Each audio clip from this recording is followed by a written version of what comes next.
زۆریش من و سارا هەردووکمان دڵمان خۆشە ینی لەبەرەوەی میوانێکی زۆر تایبەت و شیرین و جوان و ناسک و عاقڵ و زیرەکمانە لایە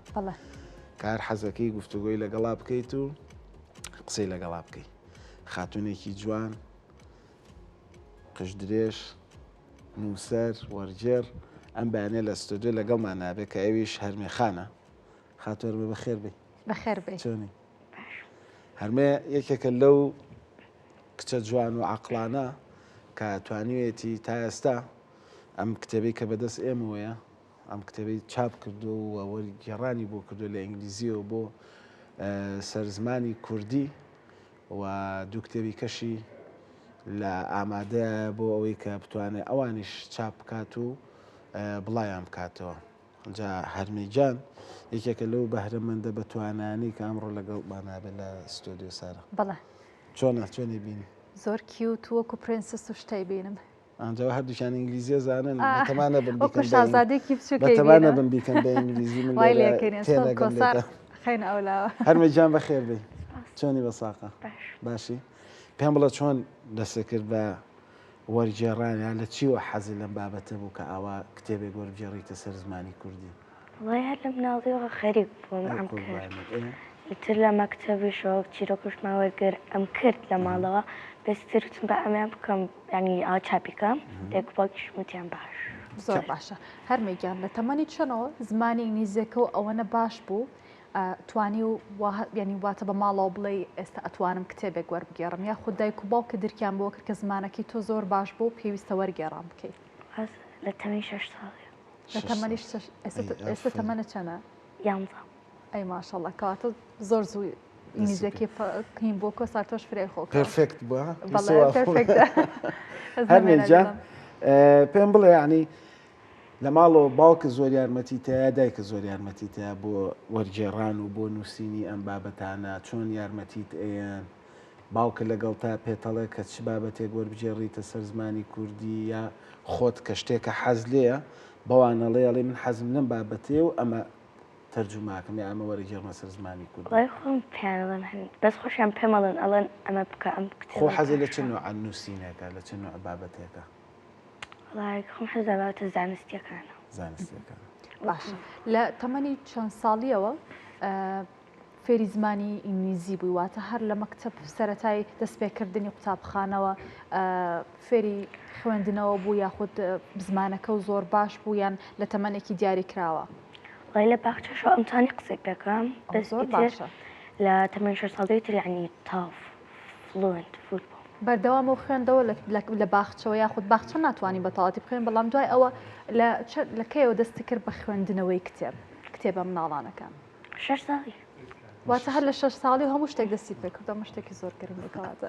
باشە سارا چییە لەم کتێبە ئەمیش ناوی سارا بزانین باسی چیەکە هەرمێجان سارا کارکتەرە سەرێکێکەیە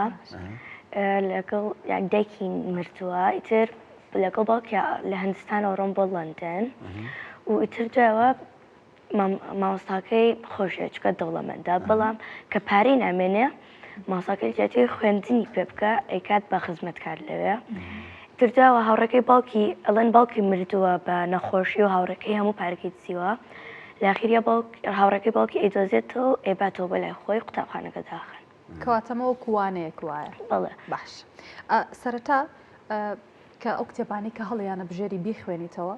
خۆت هەڵیانە بژێری کتێبەکان بخوێنیتەوە یا دایک و باوکە پێشنیارە بۆکان ئەڵێن ئەم کتێبە کتێبێکی باشە بیخوێنەرەوە؟ وڵای هەردووکی هەردووکی واتە خۆشە؟ خۆشم و دایک و باوکش من ژارە پرسیارم لێکە بەس بە نوعێکی تر جوابیان وتی خۆم و دوایی دایک و باوک باش هەرمێ ئەم هینانەی کە لە بەردەممانە سوپاس و پێزانی نوشتانە ئەمی چییە لەکوێ وەرەگرتووە بۆ وەرەگرتووە؟ ئەمە کاتی یەکەم جار کتێبەکەم کرد کتێبە بەڵێ ناساندنێکمان بۆی کرد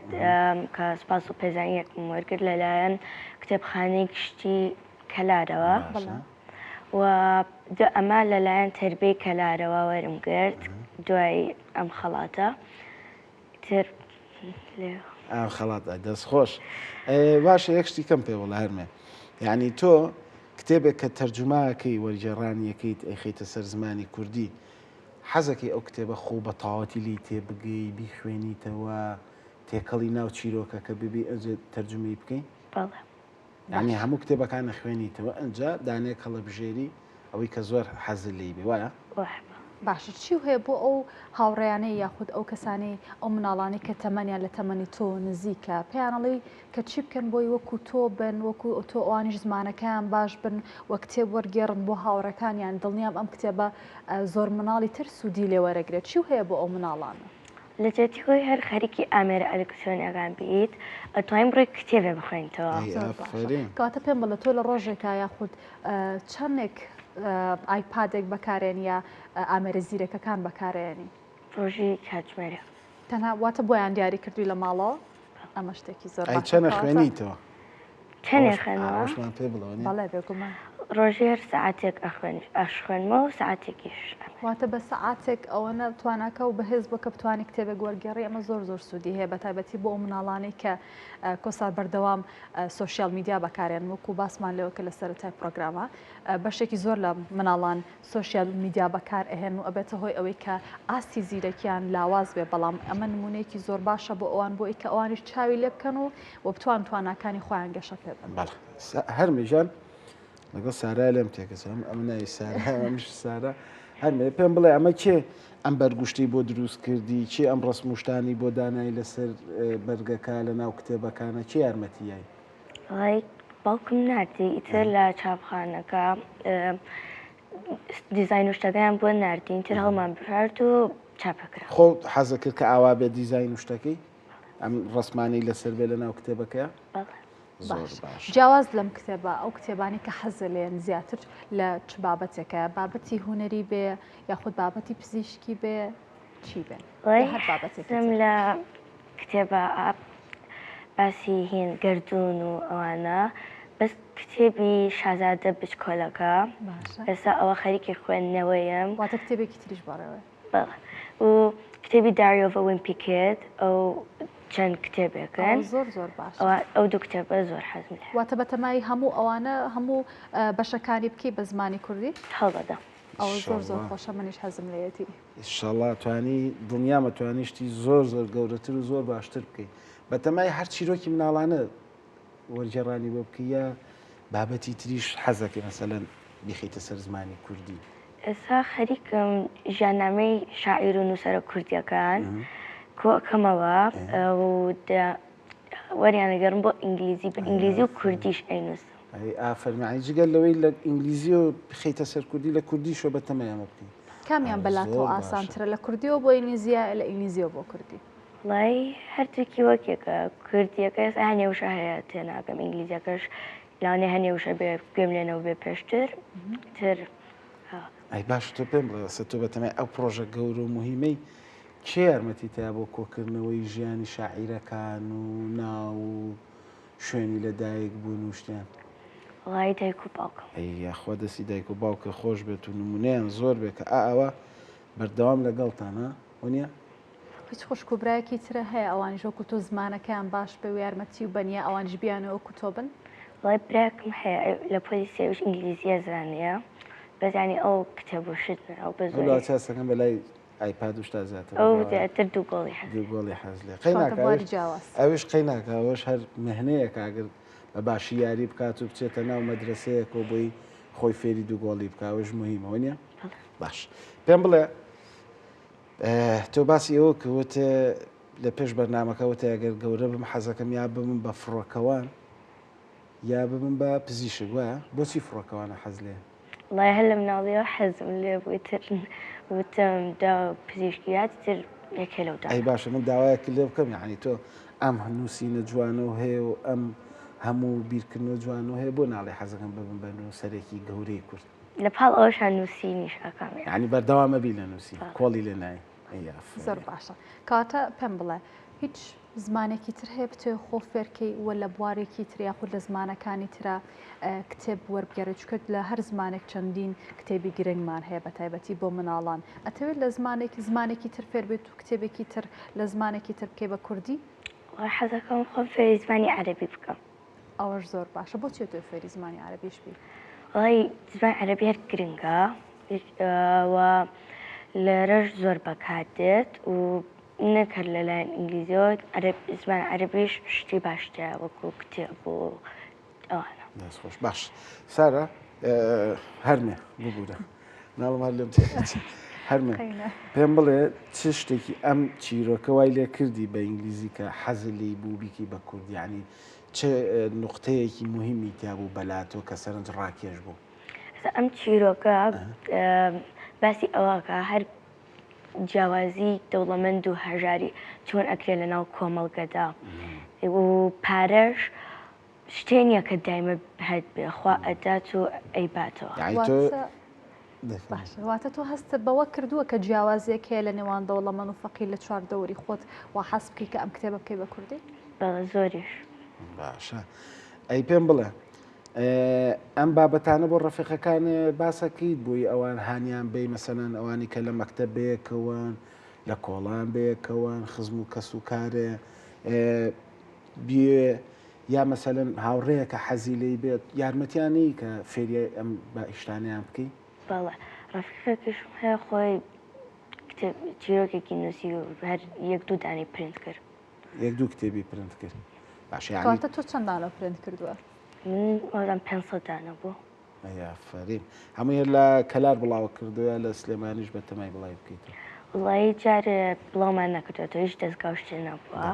باوکە لێرەوە هەوڵێک بات ئێمەش لەگەڵ تابین بۆی لە سلێمانیش بڵای بکەیتەوە. باشە لەو قوتابخانەی کە خۆتی لێ ئەم کتێب بردوێتە قوتابخانەکە و بێ بۆ هاوڕێیانەی کە لە پۆلەکەی تۆیان یا خۆ تەواوی قوتابخانەکە؟ بەڵا یامە بە دووسێ هاوڕێیەکەم باشە و یامە بە ئیداری یعنی هێن ئیداری مەکتەب باش کاتە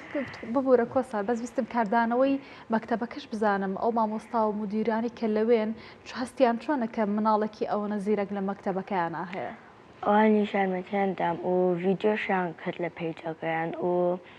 بۆ کاتی ناسانی کتێبەکەش هاتن بۆلا باشە پێشتر وتە خەریکی کتێبێکی کەشم تەواوم کردو چاپیمە ئەو کتێبە لەسەر چیە؟ ژیاننامەی شاعیرەکانە ئەوەی کە بە تەمای تاو کردو و چاپیەکەی یا ئەوە دانەیەکی ترە؟ بە تەمای ئەوە بە تەمای ئەوەی؟ ئەوەی کە ئەیکی بە ئینگلیزی وەنی ئەوە؟ بە ئینگلیزی و کوردیش بە ئینگلیزی و کوردی باش مامۆسای ئینگلیزی لە مەکتەب هاوکاری کردی؟ کردی و نەیکرا؟ باش کە کتێبەکە و نووسی ئەم کتێبە هەموو تەواو کرد یاد بەچێ کە بیخوێنێتەوە بزانێ غەڵەتێکە ئەگەر کرد بێ شتێکت بە باش نەبێت بۆ چاپکانی پێداچوونەوە چێ بۆی کردی؟ باوکە بوو دایکە بوو چێ بوو پێداچوونی بۆ لەما کاتێ دوای چاپکردنی؟ پێش چاپکردنی پێش چاپکردنی دایک و باوکم خوێندیانەوە و کاتێ نردیشیان بۆ چاپخانەکان و شتەکان سێریان کرد و واتە هەموو دایک و باوکیش زمانی ئینگلیزی ئەزانن وەکو تۆ؟ نابەزای ئەزان ئەوانش کە زۆر کۆم باش نییە بێگومانە کۆم باش نیە دڵنیام ێسەشا کە قساکە فۆنەتیکەکەی گۆڕاوەکاتە لە منیش تێ کەجاری وارم نێ بەڵێ باشە سەر هەرمێ جانە دی پێم بڵێ بزانم کە لە مەکتەب دایانیشی لەگەڵ هاوڕەکانتە چۆن نەسیحەتیانەکەی مەسەلەن پێیانەڵی ئامۆژگاریانێکی دوور بکەونەوە لە ئایپاد دوور بکەونەوە لە یاریە ئەلکترۆنیکەکان وەرن وەکو من ئەوە تا کتێبێکم بۆ خۆم نووسیوە بۆ خۆم وەرم جێڕاوە خەڵاتم بردووە چۆن ئەوە ئامۆژگاریانەکەی؟ کاتێک کتێبێت تاوکەم یانەمێڵ ئەم کتێبە خۆشە بیخوێندنەوە یان ئەم نوع کتێبم بینیوە لە خۆش ئەجێبە بیخوێنینەوە بیکڕین بە قسەتەکەن؟ وڵای هەنێ جار دوورەکەونەوە لە ئایپاد و لە بەکارهێنانی ئامێرە زیرەکەکان کە تۆ پێیانەڵێ؟ زۆر باشە پرسیارێکی ترم ئەو بوو کە تۆ ژیان نامەی بەشێکی لەو شاعرانی کە توانیتە بەدەستیان بهێنی وەری دەگەڕێتە سەر زمانێکی تر بە شێوازێک وەری ئەگەڕی کە مناڵانیش بتوان لی تێبگەن یا خۆت ئاسان نییە بۆیان لی تێبگەن بە ئاسانیەکەمان بۆ مناڵانیش تێبکەن بۆ مناڵانیش چی یارمەتی تایە کە بە شێوازێک بینووسی کە مناڵانیش لی تێبگەن چکە ڕەنگەوە ئاسان نەبێ بۆ هەموو نووسەرێک بەتابەتێگە بچووک بێوە کووتۆ دایک و باوکی پاڵپشتێتیانە جێگەی یاخوانمونەی دایک و باوکە زۆر بێ کە ئاوا توانیویانە کچێکی جوانی وەکو تۆ پەروەردە بکەن توانیویانە ئەمە بەرهەمەکەی بێ دڵنیام تۆ تۆ خۆ چەند دڵت پێی خۆشە بە بەرهەمەکە دایک و باوکە ساونە دڵیان پێی خۆشە و ئێمەش دڵمان پێی خۆشە هەرمێجان انشاءالله شتی باشتر هەبێت و بابەتی باشتر و بەرهەمی جوانتریش ئامادە بکەیت و چاوەڕێشتی باشتریشە لێەکەی ئینشاءالله باشە کە کتێبەکەی تریشە چاپ کرد بانگ دەکەینەوە لێرە قسە و گفتوگەی زیاترەکەی زۆر زۆر بەخێر بێ زۆر زۆر سپاس کە زۆر ئەمڕۆ لێرەی خۆشحاڵ بووین سپاس. یاخوا بەخێر بێ زۆر سپاس لەگەڵ سارا